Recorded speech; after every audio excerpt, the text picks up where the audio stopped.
Hello hi అండి, అందరికీ నమస్కారం. నేను మీ Mounika. Welcome back to Sri kitchen in Telugu.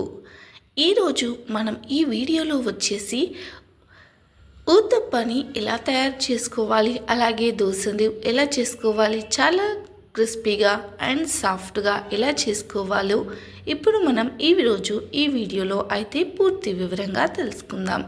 ముందుగా మనం ఒక 2 గ్లాసుల వరకు రేషన్ బియ్యాన్ని, అలాగే 1 గ్లాసు మినప్పిండిని 3-4 గంటలు నానబెట్టి ఇలా వీడియోలో చూపెట్టే విధంగా మెత్తని పేస్ట్లా అయితే రుబ్బుకోవాలి. నేను దీంట్లో కొన్ని మెంతులను కూడా వేసుకున్నాను. మీరు కూడా కలర్ కోసం వేసుకోండి, చాలా బాగుంటుంది. తర్వాత ఒక రోజు మొత్తం కూడా, అంటే ఒక నైట్ అంతా కూడా ఇలా పులియబెట్టాలి. చూడండి, మనకి మార్నింగ్ లేసే వరకు ఇలా ఉంటుంది. చూడండి, పిండి ఎంత సాఫ్ట్గా ఉందో, ఎంత బాగుందో. ఇలా పులవాలి, చాలా బాగుంటుంది. మనకి దోశలైనా ఊతప్పాలైనా చాలా చాలా బాగుంటుంది. తప్పకుండా నేను చెప్పే విధంగా ఇలా ఒక్కసారి చేయండి, చాలా బాగుంటాయి. మనము దీంట్లో మెంతులని వేసుకున్నాం కదా, మనకి టేస్ట్ కూడా బాగుంటుంది. అలాగే మనకి దోశ కలర్ కూడా కొంచెం చేంజ్ అవుతుంది, అలాగే చాలా బాగుంటుంది కదా. ఇలా మనం ఒక దోశ ప్యాన్ పెట్టేసి అది బాగా వేడెక్కిన తర్వాత ఇలా వీడియోలో చూపెట్టి విధంగా అయితే ఒక 3-4 గంటల పిండినైతే మనం ఇలా ప్యాన్ మీద వేసేసుకోవాలి. మనం దీనిని దోశ మాదిరి స్ప్రెడ్ చేయకూడదు, అలా నార్మల్గా గరిటితో వేసేసుకోవాలి, అంతే. తర్వాత మనం చాప్ చేసి పెట్టుకున్న ఆనియన్, పచ్చిమిర్చి, అలాగే టొమాటో, మీ దగ్గర ఉంటే క్యారెట్ తురుము కూడా వేసేసుకోండి. నేను ఇక్కడ ఆనియన్, పచ్చిమిర్చి, అలాగే టొమాటో, అలాగే కొత్తిమీరని కూడా వేసేసుకుంటున్నాను. ఇలా వీడియోలో చూపెట్టే విధంగా వీటన్నింటినీ కూడా సన్నగా అయితే కట్ చేసేసుకోవాలి.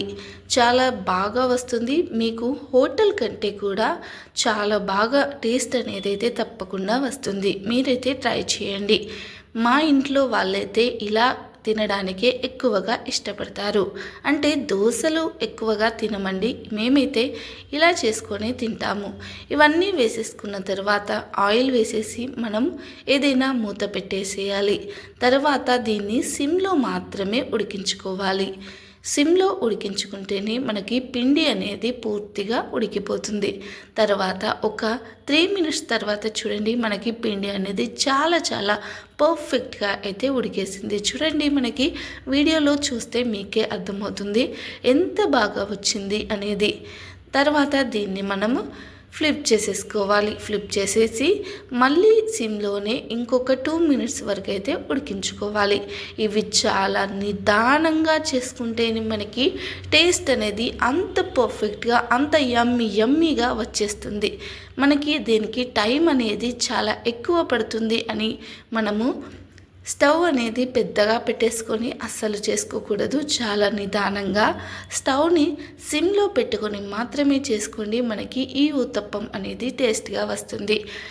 ఇదే పిండితో మనం ఊతప్ప, దోశ, పొంగనాలు, దిబ్బరొట్టె ఏదైనా కూడా చేసేసుకోవచ్చు. ఇలా ఒక్క పిండి ఉంటే చాలండి, ఇంట్లో ఏదైనా చేసుకోవచ్చు. Please subscribe.